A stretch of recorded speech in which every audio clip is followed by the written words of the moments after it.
Ni belle journée.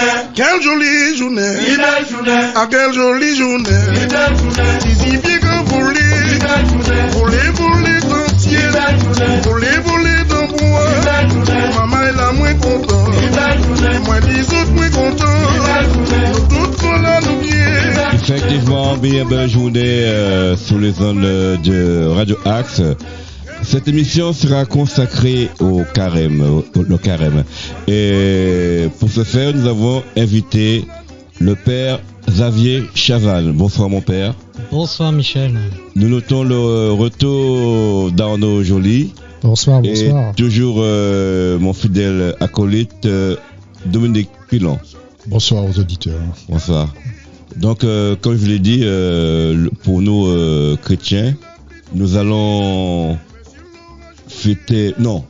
partir en carême durant 40 jours, n'est-ce pas mon père?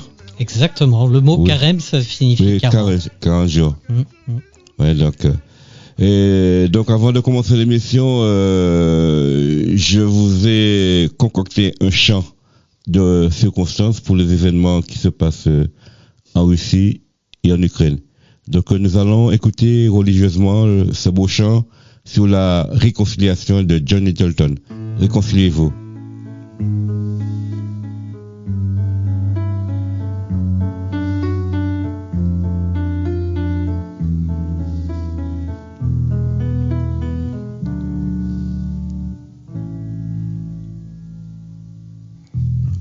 Laissez-vous réconcilier avec Dieu, votre Père. Laissez-vous réconcilier avec le Christ, votre frère. Acceptez-vous de prendre la main qu'il vous tend et de vous déclarer comme témoin en suivant son chemin. Réconciliez-vous, réconcilions-nous.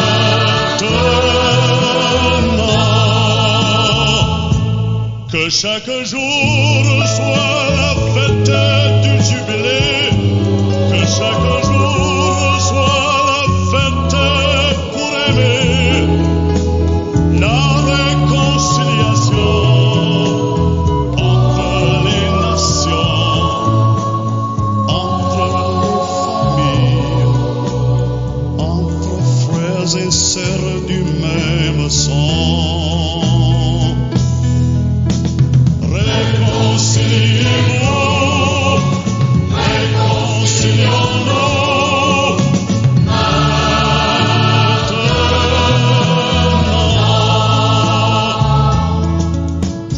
Réconciliez-vous, dirigeants de nos pays.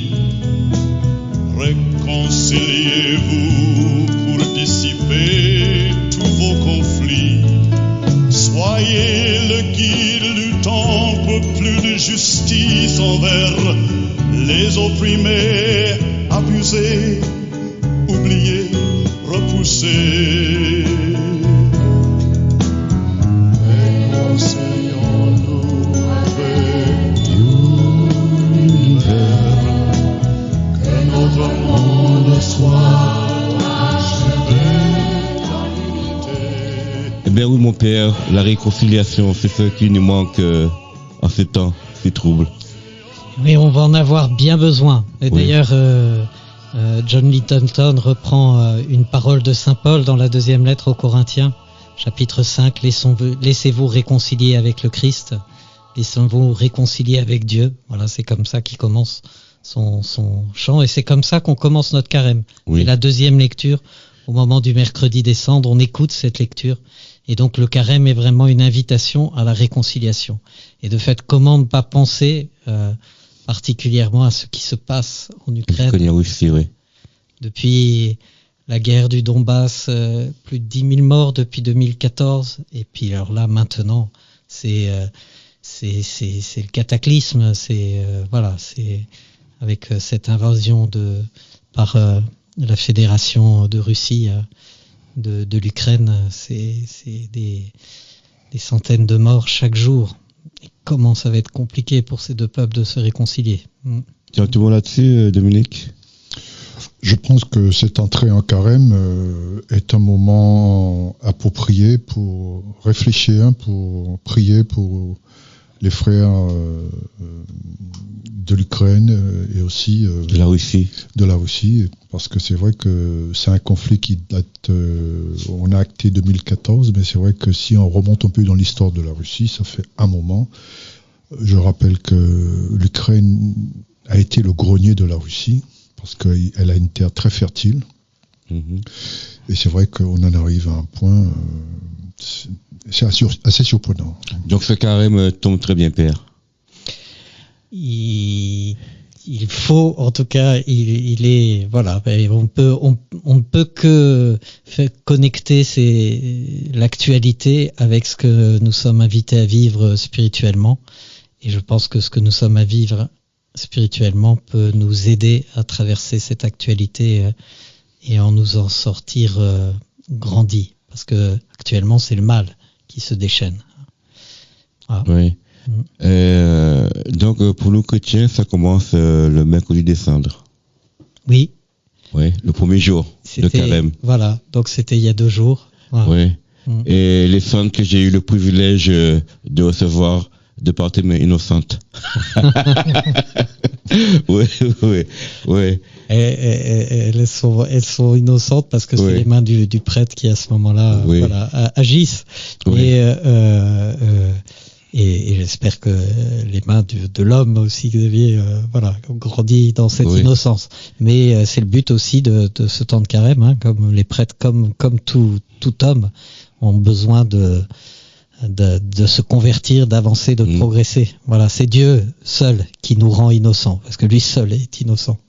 Oui, comme tu l'as dit, cette année, il y a eu effervescence de la paroisse Saint-Vincent de Paul. Tu n'as jamais vu autant de gens prendre les cendres cette année? Les églises étaient pleines. Oui. Et ça débordait. On a eu un moment très beau d'ailleurs à Saint-Jean 23 parce qu'il y avait la chorale des chérubins ça faisait 40 enfants qui chantaient de tout leur cœur avec leur innocence là pour le coup, et qui ça nous entraînait vraiment très bien dans cette entrée en carême et dans ce moment d'actualité lourde et difficile où on sent l'angoisse qui monte. L'angoisse, elle monte aussi chez les enfants.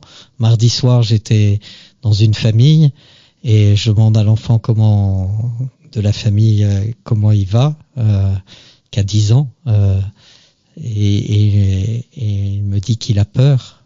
Il a peur. Je lui dis pourquoi t'as peur, mais il me dit j'ai peur qu'une bombe éclate. Voilà, j'ai peur d'une bombe atomique, me dit-il. Ouais, voilà. Donc on sent que il y a une angoisse collective, quoi. Ouais, il y a une angoisse forte collective. Ouais. Ouais. Et justement, je voulais te poser une question concernant les cendres. Ça veut dire quoi exactement? C'est que tu es poussière, au devant de la poussière, c'est ça? Alors exactement. Alors c'est dans la tradition chrétienne, on reprend 2 mots au moment où on reçoit les cendres. On reprend deux paroles du Seigneur.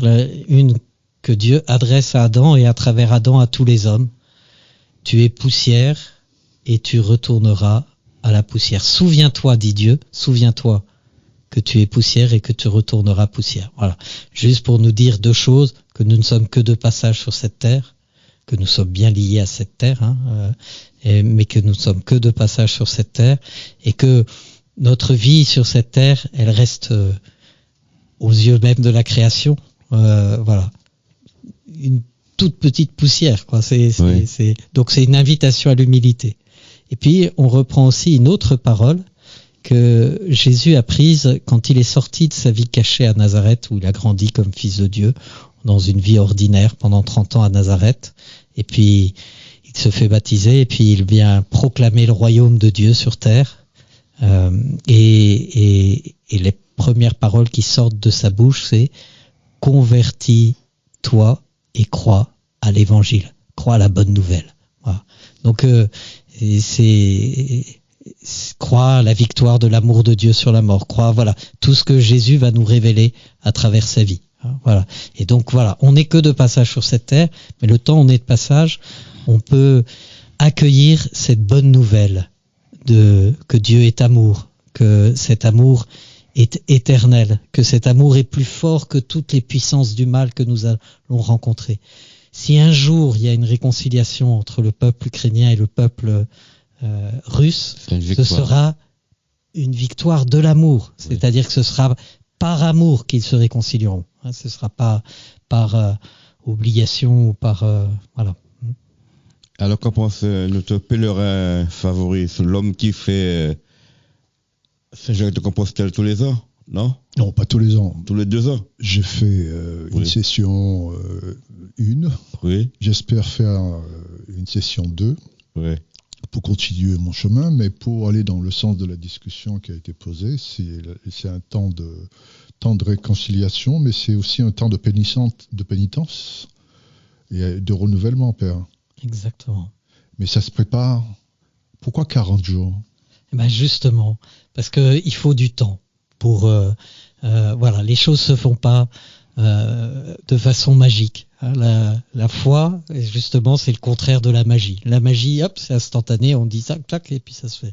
Non, la foi, c'est un chemin et une démarche qui nous transforme en profondeur. Et de même que on ne fait pas un arbre en un jour, de même qu'on ne fait pas un être humain en un jour, eh bien de même nos conversions, c'est-à-dire nos progrès dans la vie spirituelle, se font pas en un jour. Et alors du coup, ça reprend l'expérience notamment du prophète Élie.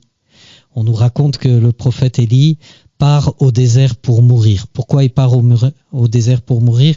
Il fuit le bruit et la fureur de la violence des hommes, et notamment de la reine Jézabel qui veut le tuer. Mais il arrive, et donc il marche une journée dans le désert, et puis le Seigneur reprend ma vie, je ne vaux pas mieux que mes pères. Puis il s'endort. Puis là, il y a un ange qui le réveille, et qui a préparé un feu pour qu'il se réchauffe, et qui a préparé un repas pour qu'il se nourrisse, et lui dit, mange. Alors il mange, puis il se rendort, il est épuisé, il va pas bien. Voilà. Et puis l'ange le réveille une seconde fois, un peu plus tard, et puis il a de nouveau préparé un repas et lui dit, mange parce qu'il va falloir maintenant que tu fasses une longue marche pour pouvoir te réconcilier, pour pouvoir repartir dans l'histoire des hommes. Et du coup, il se nourrit et il va marcher 40 jours avant de rencontrer Dieu sur la montagne Horeb et retrouver la force de partir dans la vie.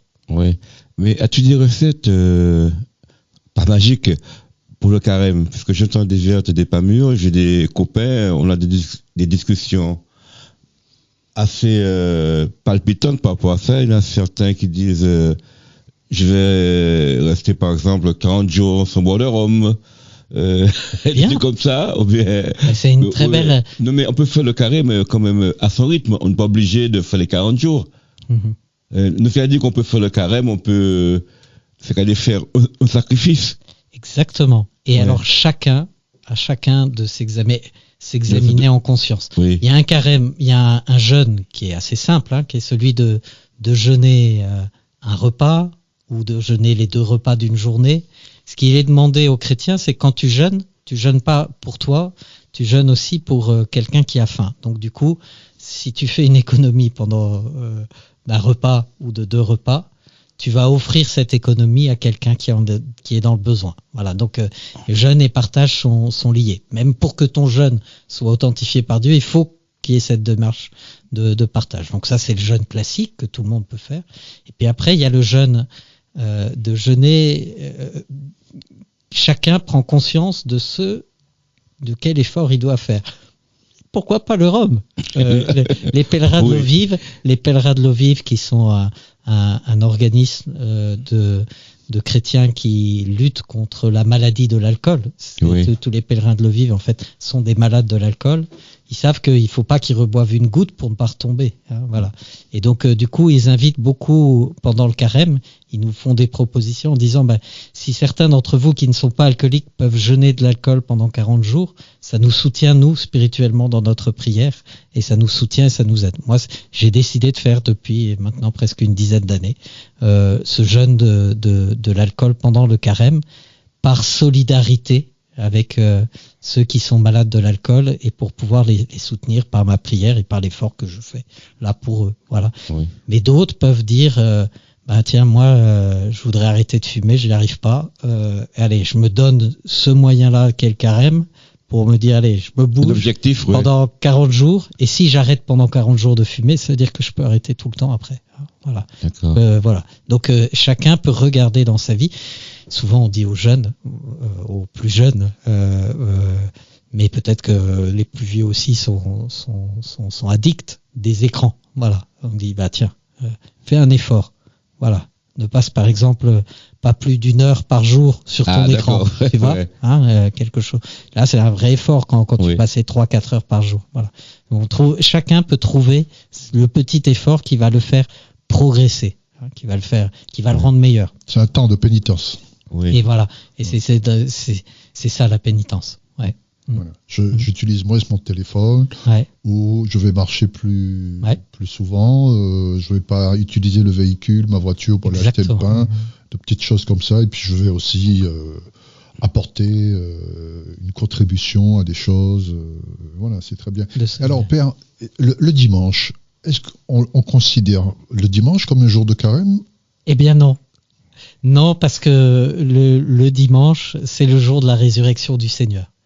Et que le Seigneur dit, on ne jeûne pas quand le Seigneur est là avec nous. Or, à la messe, on a célébré que le Seigneur était ressuscité, qu'il était vivant, qu'il était là avec nous. Donc ce jour-là n'est pas un jour de jeûne. Voilà. D'accord. Alors donc c'est n'est pas un jour de carême. De carême, tout à fait. Donc c'est un jour de rupture alors. Donc c'est bon à savoir. Oui, mais par exemple, il faut être cohérent. Par exemple, pour l'alcool, je prends un exemple. Il y a autre chose, la viande, il y a la bonne chair et tout quoi. Faut regarder là aussi, être un peu cohérent. Voilà, c'est ça. Moi, je sais que par exemple, si je ne buvais pas d'alcool dans la semaine et juste le dimanche, ça me ferait pas faire un gros effort. Donc du coup, j'ai décidé de ne pas boire d'alcool aussi pendant les dimanches, voilà. Mais chacun, voilà. Et là, je vous parle de moi, mais pour vous dire que chacun peut regarder. L'important, c'est de faire cette pénitence, voilà, dans un cœur à cœur avec le Seigneur, de discerner ce qui est bon et ce qui est juste, voilà. Et puis de s'y tenir. Alors, lorsqu'on entre on chemine pendant ces 40 jours, on prépare un temps qui à venir, qui est la Pâque. Oui. C'est cela. Exactement. C'est la plus grande fête des chrétiens. Voilà. Oui. On se prépare à vivre la résurrection. La résurrection, parce que la vie est une fête. Voilà. Jésus a dit, je suis venu pour que vous ayez la vie et que vous l'ayez en plénitude. Voilà. Le Seigneur ne nous veut pas à moitié vivants, ne nous veut pas mort-vivants, il nous veut pleinement vivants. Et donc il n'est pas là pour nous abattre, il n'est pas là pour nous culpabiliser, il est là pour nous conduire à la joie d'une vie éternelle, à la joie d'un amour qui ne finit pas, où sans arrêt, chaque jour est quelque chose de nouveau. Et du coup, voilà, on fait ce chemin pour se purifier un peu de ce qui nous encombre et ce qui nous empêche d'être pleinement joyeux et heureux sur cette terre. Alors, on parle aussi de Semaine Sainte. Oui. Elle arrive à quel moment, cette Semaine Sainte ? Eh bien, elle arrive une semaine avant Pâques, avant la résurrection. D'accord. Elle commence par la messe des rameaux, où on rappelle la passion de Jésus-Christ. À Bethléem, c'est ça ? Non, à Jérusalem. À Jérusalem avec les rameaux. Quand il est accueilli, voilà, parce que justement, voilà, ça s'est passé en une semaine. Oui. C'est-à-dire que Jésus est accueilli un dimanche à Jérusalem et toute la population de Jérusalem est en fête et chante Hosanna. Hosanna, ça signifie en hébreu sauve, sauve donc. Voilà. Donc ils accueillent le Sauveur. Hosanna, béni soit celui qui vient au nom du Seigneur. Voilà, dit la foule de Jérusalem. Donc ils accueillent, ils reconnaissent Jésus comme leur Sauveur. Et puis cette même foule, une semaine après, va le condamner à mort devant Pilate et va crier à Pilate, crucifie-le. Voilà. Oui, ben justement. Et donc on va mettre nos pas dans ceux de Jésus de cette semaine, depuis sa rentrée triomphale jusqu'au triomphe de la résurrection, mais ça va passer par sa passion et par la croix. Ouais, justement, pour étayer ton propos, on va écouter un second chant liturgique qu'on a eu l'occasion d'interpréter avec la chorale de François à l'époque, du fond de notre misère.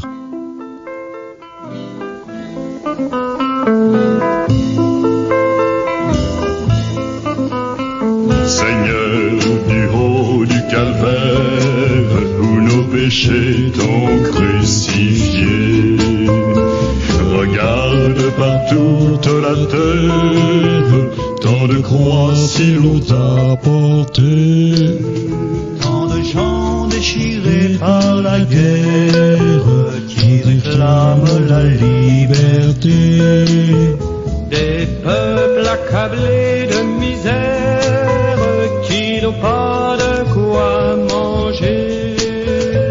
Du fond de notre misère, Seigneur, nous crions vers toi, toi qui as aimé tes frères, jusqu'à mourir sur la croix.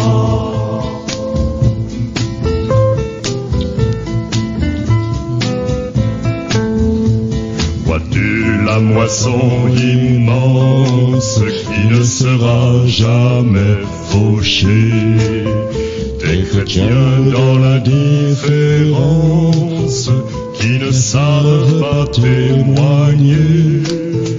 Un troupeau qui dans l'ignorance ne sait plus quel est son berger, mais recherche à travers ses souffrances des lendemains ensoleillés. Du fond de notre misère, Seigneur, nous crions vers toi, toi qui as aimé tes frères jusqu'à mourir sur la croix. Une pensée pour mes copains choristes du François. De la Martinique. Ouais, très très beau. Ouais. Et alors, Père, à ce moment-là, il y a un autre symbole qui intervient, c'est la scène. La scène symbolise quoi?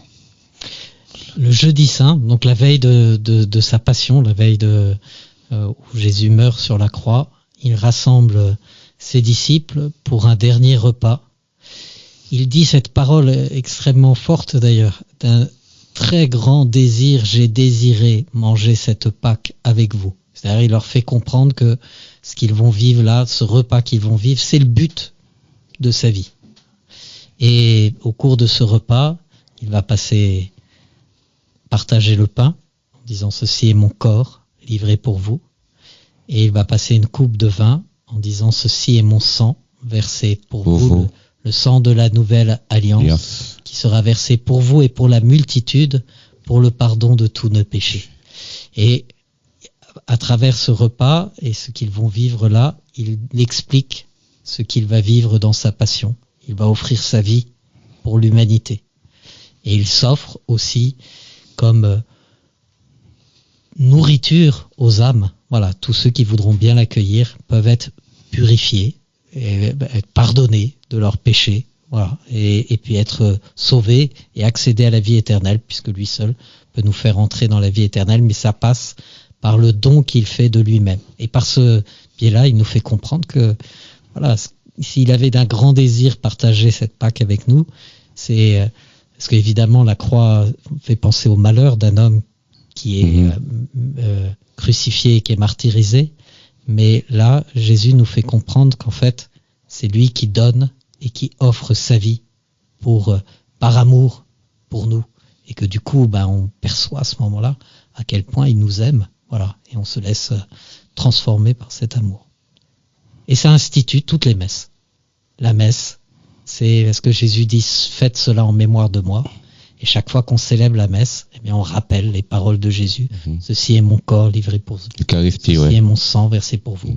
Et on rappelle le sens de la croix. Ce qui fait que Saint Paul disait aussi, en parlant de la messe, la première Eucharistie dans Corinthiens 11, chaque fois que vous célébrez la messe, vous vous souvenez de la mort de Jésus jusqu'à ce qu'il vienne. Voilà. Que penses-tu, Arnaud? J'écoute très attentivement. Mais d'ailleurs, j'ai une petite question sur le carême en soi. Pourquoi on a toujours cette notion de se priver, justement, lors du carême? Sacrifice. Toujours se sacrifier, se priver de quelque chose, le jeûne, ou voilà, où on se dit, par exemple, j'arrête le téléphone pendant 40 jours, etc. Pourquoi on a cette notion de priver? En fait, c'est un moyen. Souvent, quand je dis à quelqu'un me dit mais moi j'ai besoin de me priver de rien, je lui dis bravo, moi tant mieux, si tu es un saint c'est parfait quoi. Voilà, je continue et surtout voilà. Mais c'est moi je sais que quand je m'observe en vérité, je sais que j'ai des choses à corriger dans ma vie, voilà, et que sans un effort de ma volonté, sans un effort, ces choses ne changeront pas. Et donc du coup, voilà, c'est une sorte d'entraînement. Mbappé serait pas devenu le meilleur joueur du monde sans passer par un certain nombre d'efforts et de privations. Voilà, plus dans ce sens-là. D'accord, du coup, on prend un peu le carême comme prétexte pour dire, c'est peut-être le moment où je me dis, je vais peut-être faire arrêter ça, je prends le carême comme prétexte pour commencer à préparer. C'est très juste, on n'est pas obligé d'attendre le carême pour commencer ça, mais là pour le coup on se donne ce moyen-là en se disant voilà, si on veut vivre davantage la joie de Pâques, parce que ce qui est dit, il y a un pape, Saint Paul VI, qui disait le chrétien doit pas être un triste cire, ça doit être un homme joyeux au milieu des hommes, voilà, et il doit répandre la joie autour de lui. Moi je me rends compte que je suis pas toujours quelqu'un qui répand d'abord la joie autour de lui, voilà. Donc voilà, Michel répand bien la joie autour de lui. Mais chacun d'entre nous à sa façon doit le faire, mais du coup on se donne ces 40 jours en se disant allez, sur quoi je vais progresser pour être davantage libre et joyeux sur cette terre. Voilà. Après voilà, c'est une invitation, voilà. Mais on n'est pas obligé d'attendre le carême pour progresser. On progresse tout le temps. Ou ça motive quand même. Voilà, ça motive un peu. Ouais. Mais il y a quand même des périodes où, par exemple, le 1er de l'an, on dit, cette année, j'arrête de fumer. C'est vrai. Oui, c'est ça. Les résolutions qu'on prend pour l'année, exactement. Voilà. Ouais. Alors, Père, je voulais vous poser une question sur la question de l'Église occidentale et l'Église orthodoxe. Est-ce que vous pourriez nous apporter des éléments pour comprendre, en quoi ça diffère l'Église occidentale et l'Église orthodoxe? Alors, l'Église catholique et l'Église orthodoxe, il y a eu une séparation au XIe siècle qui est d'abord une histoire politique. C'est-à-dire que pendant longtemps, toute la Méditerranée était gouvernée par l'empereur romain. Avec Constantin, le christianisme a eu le droit de vivre et puis s'est répandu d'abord dans tout le pourtour méditerranéen avant de partir vers le nord, avant de partir un peu partout. Mais et du coup, le pape, qui était le chef de l'Église, était à ce moment-là à Rome. Puis Constantin est parti s'installer et construire une nouvelle ville qu'on a appelée Constantinople, qui ensuite est devenue Byzance, qui est aujourd'hui Istanbul. Et du coup, l'empereur vivait à un endroit, le pape à un autre. Et puis, du coup, il n'y avait plus cette connexion entre eux, et ce qui fait que il y a eu à un moment une division quand le pape a voulu rappelé à l'ordre l'empereur. L'empereur lui a dit, mais c'est moi qui te protège, donc voilà, je vais pas me laisser rappeler à l'ordre par toi. Puis, enfin, c'était un peu compliqué au XIe siècle. Voilà, il y a eu cette séparation, mais qui est d'abord politique. Puis ensuite, voilà, il y a eu des histoires un peu de théologie qui sont venues se mêler. Mais quand on regarde le fond aujourd'hui, on a la même adoration du Christ. On reconnaît tous que Jésus est sauveur. On a la même, notamment entre les catholiques et les orthodoxes, la même façon de comprendre la communion des saints. C'est-à-dire qu'on n'a pas de difficulté à invoquer la Vierge Marie ou les saints, ce qui est plus difficile pour les protestants, qui sont une branche de l'Occident. Voilà, hein, les protestants sont nés en Occident, pas au sein des églises orthodoxes, mais au sein de l'Église catholique. Donc voilà, et je pense qu'aujourd'hui il est temps que les chrétiens, voilà, on parlait de réconciliation, comprennent que ce qui les unit est beaucoup plus fort que ce qui les divise. Et actuellement, il y a d'ailleurs des choses très concrètes en Ukraine. Hein. Il y a l'Église catholique ukrainienne, et en gros un tiers. Il y a l'Église catholique ukrainienne, il y a l'Église orthodoxe ukrainienne, et puis il y a l'Église orthodoxe russe qui sont présentes et qui représentent à peu près en gros un tiers dans le même pays. Voilà. Et on aimerait que si ces chrétiens des différentes églises arrivaient à s'unir, je pense que rien ne pourrait les diviser, ils seraient très forts. Hein. Justement, le Christ a fait tant de sacrifices justement pour que il a donné sa vie pour que nous puissions vivre. Oui. C'est ça. Oui. Il y a un auteur russe qui raconte ça admirablement, qui a vécu cette vie-là, c'est Dostoïevski, et qui raconte l'histoire de 3 frères, les frères Karamazov. C'est son dernier grand roman, un roman absolument époustouflant. Et il y a l'un des frères qui est plutôt un guerrier, un soldat, et qui se laisse souvent guider par ses passions, mais qui est plutôt un homme bon, généreux, mais qui se laisse dominer par ses passions. Il y a un frère qui est un type très intelligent, qui donne des cours à l'université et puis qui fait fonctionner sa raison et qui a une raison scientifique qui lui permet de voir les choses, de comprendre les choses mieux que quiconque. Et puis il y a le 3e frère qui est le plus jeune, qui est devenu un moine, mais un moine russe, hein, donc c'est pas un moine qui est enfermé dans un monastère, c'est un moine qui vit au milieu des gens, mais qui est consacré à Dieu et qui essaye de répandre, qui a été saisi par l'amour de Jésus et qui essaye de répandre, d'imiter Jésus autant qu'il peut autour de lui. Alors les 2 frères qui sont aînés sont un peu fascinés par Alyosha, puis essayent de lui et celui qui est gagné par la passion qui va le conduire au meurtre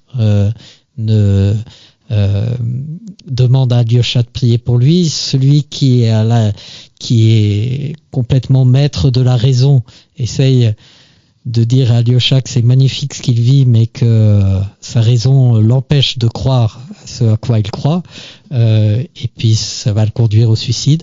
Et puis Alyosha qui s'abandonne à l'amour, et il nous montre, voilà, c'est ce chemin-là, celui de l'abandon à l'amour, qui est ce dont on a besoin aujourd'hui. Voilà, que le chef de la fédération de Russie, que réveille le cœur aimant en lui, voilà, qu'il y ait quelque chose d'autre qui le domine que ses peurs et que c'est. Oui, Père, je te fais écouter encore un autre morceau. Quand le fouet a déchiré l'homme de Dieu, on attendait ce jour-là. Tu connais? Ça te dit? Ah bah oui.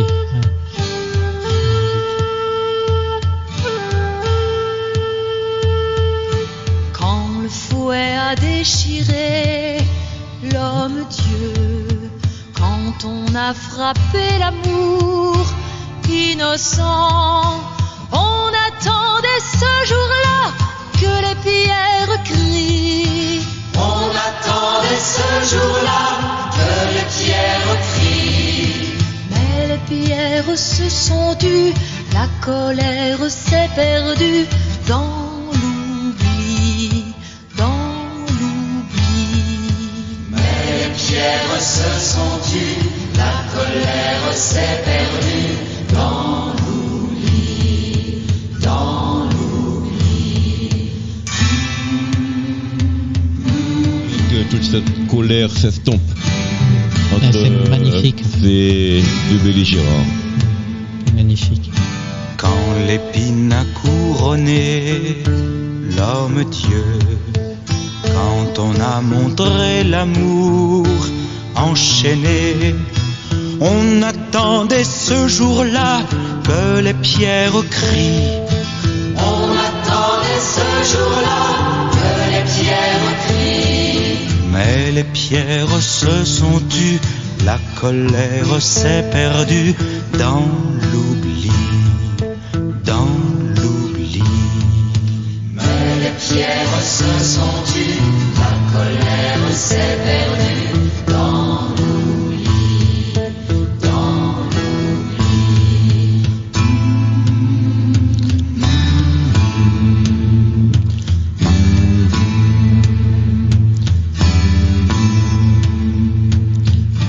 Quand on a cloué au bois l'homme Dieu, quand on a dressé l'amour sur la croix, on attendait ce jour-là que s'ouvre le ciel. On attendait ce jour-là que s'ouvre le ciel. Le ciel n'a pas répondu, la prière s'est perdue dans la nuit, dans la nuit.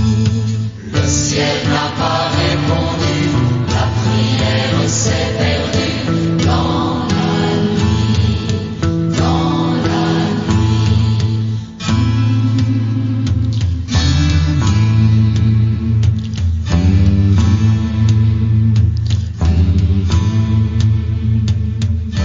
Quand on a percé au flanc l'homme Dieu, quand on a jeté l'amour au tombeau, on attendait ce jour-là que s'ouvre le ciel.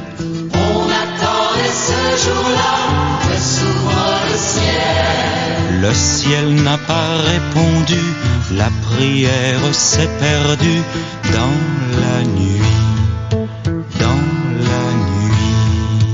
Le ciel n'a pas répondu, la prière s'est perdue dans la nuit, dans la nuit.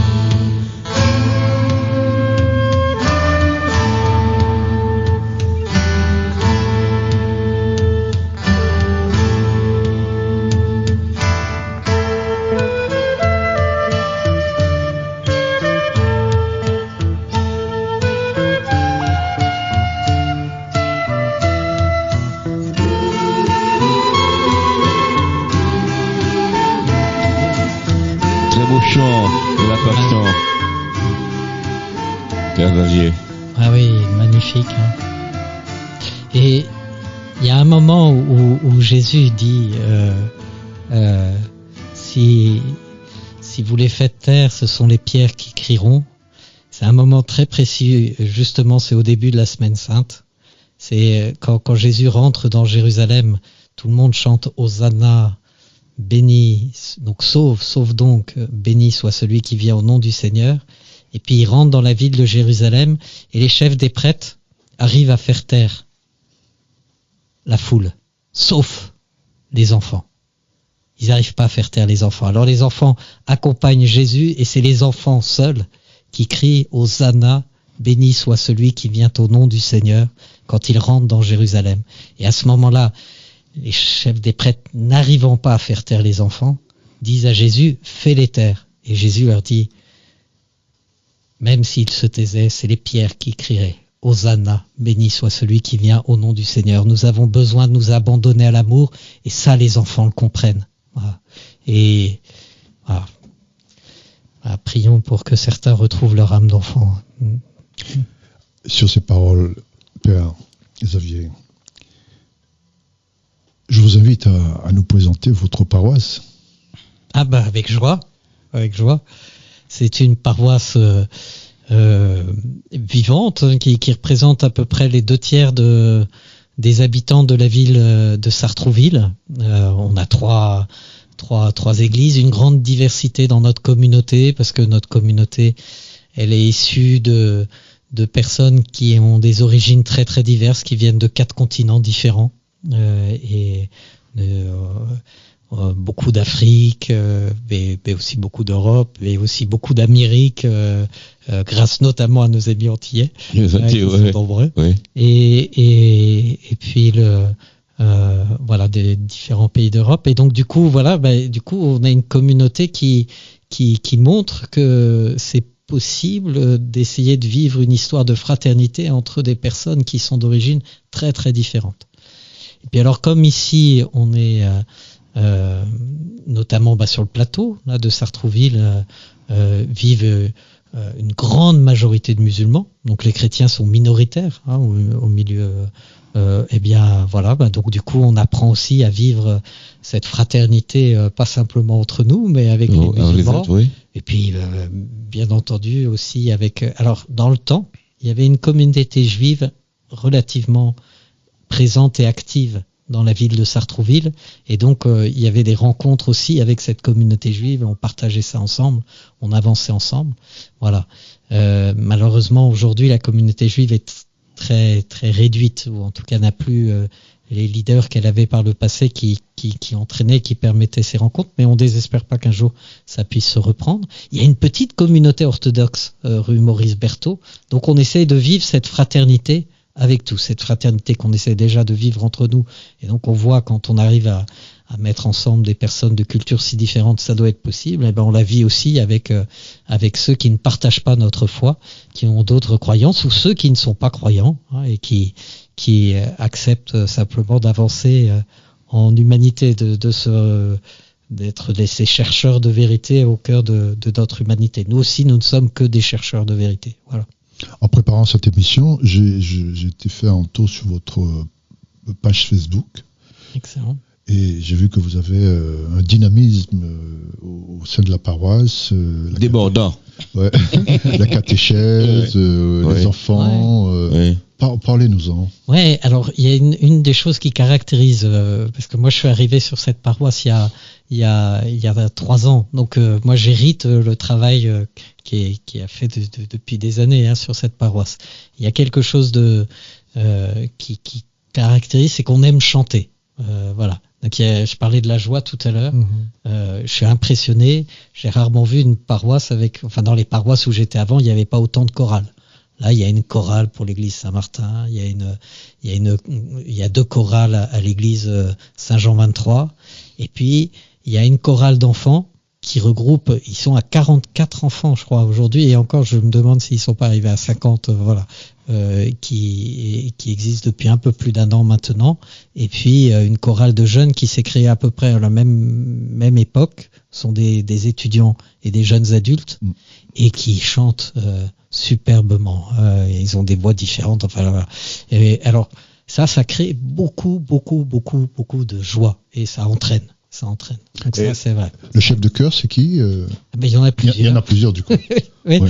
Alors, je voudrais manquer personne. Il y a pour la chorale des enfants, donc c'est Estelle, la femme, Emmanuel Saka et puis la sœur Joséphine. Pour la chorale des jeunes, il y a un couple, Bruno et Heidi, qui les accompagne et les encourage et les aide, mais déjà parmi les jeunes, il y en a beaucoup qui savent bien chanter, qui entraînent. Il y a Sabine et Wendy pour la chorale du Saint-Esprit. Il y a Nathalie pour la chorale Saint-Jean 23, qui a une voix incroyable. Ah ouais.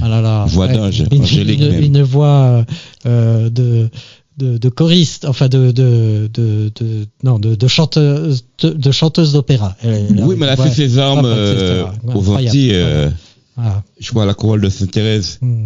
Ouais, mais c'est ça. Ouais. Et beaucoup voilà, notamment nos amis africains, ils ont fait souvent, ils ont appris à chanter tout petit dans des communautés hyper dynamiques. Alors du coup, voilà, ils nous retransmettent ça. Ça donc, fait du bien. Votre rôle, c'est de coordonner Et puis, tout cela. Il y a Elisabeth et Béatrice pour la chorale Saint-Martin. C'était pour n'oublier personne. Oui, d'accord, oui, très bien. Très bien. Et donc, votre rôle, c'est de coordonner, de donner du dynamisme, c'est de... Oui, un prêtre, il est au service de la communion. Ouais. Un prêtre, il est moins un pourvoyeur d'idées, moins un réalisateur de projet. Il peut parfois réaliser tel ou tel projet, que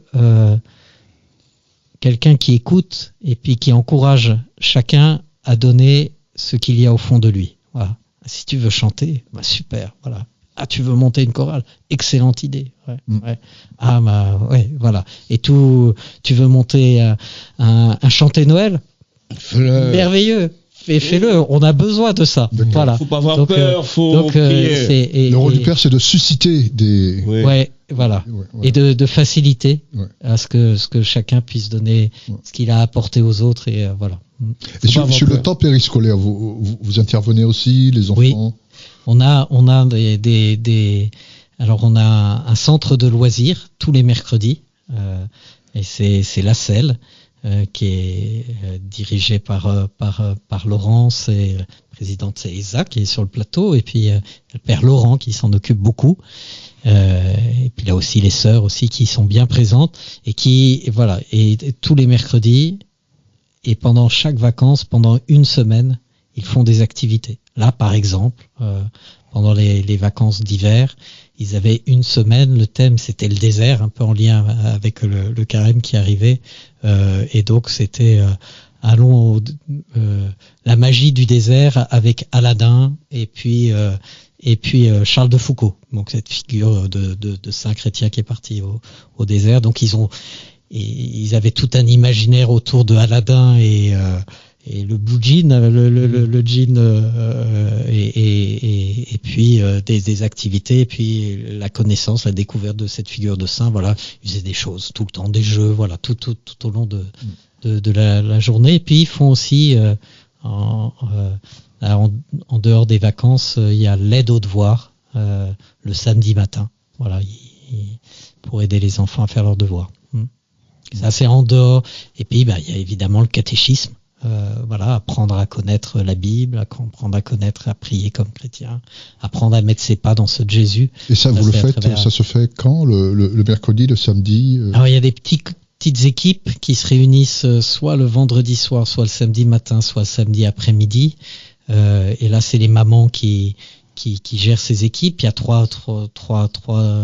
Il y a pour les 3 années de caté, c'est CE2, CM1, CM2, globalement, enfin à peu près les âges. Et puis il y a des temps forts le samedi après-midi, une fois par mois, où ils se rassemblent, toutes les équipes se rassemblent, vivent quelque chose. Et il y a la même chose qui est proposée aux collégiens. Et depuis cette année, il y a même un groupe de lycéens important qui s'est créé. Donc il y a les enfants en primaire, les jeunes du collège et les grands jeunes du lycée, voilà, ont chacun leur groupe et montent leur propre projet. Petit à petit, en fait, c'est les jeunes eux-mêmes qui disent comment ils veulent, ce dont ils ont besoin pour vivre en chrétien. Par exemple, là, pendant l'été dernier, il y a Damien et Chérine, 2 jeunes du plateau, qui ont fait leur confirmation, qui sont venus me voir en me disant, nous, on veut monter notre propre groupe, on va l'appeler Renaissance, voilà, et on aimerait que ce soit un groupe qui entraîne les jeunes et qui aide les jeunes chrétiens à vivre en jeunes chrétiens, là, maintenant. Et tous les 2 sont au lycée, voilà. Mais donc, voilà. Donc, je vais te faire écouter maintenant un petit chant d'espérance qui s'appelle... Tu connais sa méthode des chaînes? Magnifique, ça je pourrais le chanter. Pour une fois, je vais pouvoir chanter. Oui. J'aime bien ce chant d'espérance. Si la mer se déchaîne, si le vent souffle fort, si la barque t'entraîne, n'aie pas peur de la mort. Si la barque t'entraîne, n'aie pas peur de la mort. Il n'a pas a dit que tu sombrerais, il a dit, allons de l'autre bord, allons de l'autre bord. Écoutez,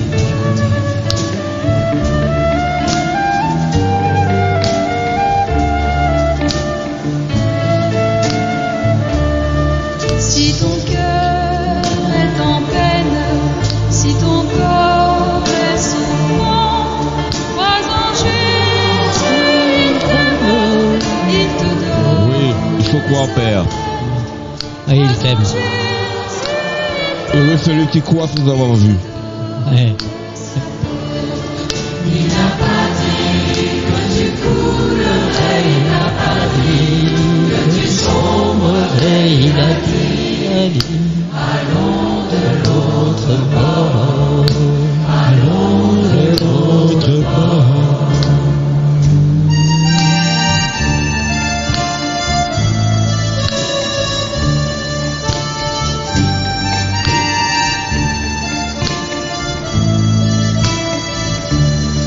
Si un jour sur ta route tu rencontres le mal, ne sois pas dans le doute, Dieu aime ses enfants. Ne sois pas dans le doute, Dieu aime ses enfants. Il n'a pas dit que tu coulerais, il n'a pas dit que tu sombrerais, il a dit, allons de l'autre bord, allons de l'autre bord.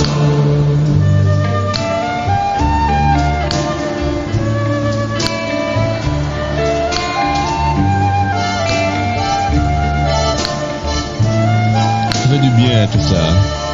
Ça détend. Se déchaîne, si le vent souffle fort, si la douleur t'entraîne, n'aie pas peur de la mort, si la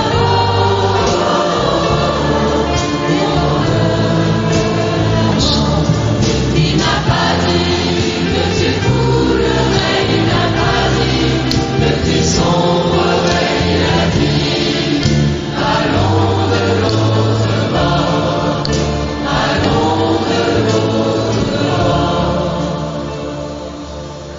Allons vers l'autre bord. Ah voilà. Le passage, Pâques, le passage. Le passage de la tristesse à la joie, de la haine à l'amour. Voilà, c'est ce qu'on De la souhaite. mort à la résurrection. De la mort à la résurrection, c'est ce qu'on souhaite à l'Ukraine. Oui. Eh bien. Je trouve que on passe un très bon moment. Oui. On entend, tu as fait une très belle programmation parce que ça invite effectivement à se poser des questions. Oui, à la réflexion. À la réflexion, à se réconcilier avec soi-même aussi. Oui. C'est un temps de reconstruction. On en a besoin. C'est vrai que la vie moderne, des fois, nous décentre de la réalité. Et donc, il va nous rester 5 minutes pour conclure, Père, et inviter les fidèles à venir encore plus nombreux pour célébrer cette carême à Sartrouville. Et alors, si vous deviez conclure ce moment. Eh ben, je dirais deux choses. Je vais reprendre une parole de Dostoïevski aussi, qui sort de la bouche d'Alyosha, le plus jeune des frères, qui essaye de s'abandonner à l'amour, qui dit « Nous sommes tous coupables, et moi plus que tout autre », dit-il. Voilà. Ça veut dire quoi ? Ça veut dire que pour avancer, il faut pas condamner son frère, mais se reconnaître soi-même coupable. Et si on est plus avancé que son frère dans l'amour, ben on sait qu'on a encore beaucoup à cheminer et que finalement ce qu'on est, on le sait qu'on l'est parce qu'on a reçu du Seigneur des grâces qui fait qu'on est ce qu'on est. Voilà, donc je reste plus coupable que celui qui est encore plus loin que moi sur le chemin. Voilà. Et donc du coup d'avancer dans se stimuler, voilà. On pourrait remplacer le mot coupable par responsable.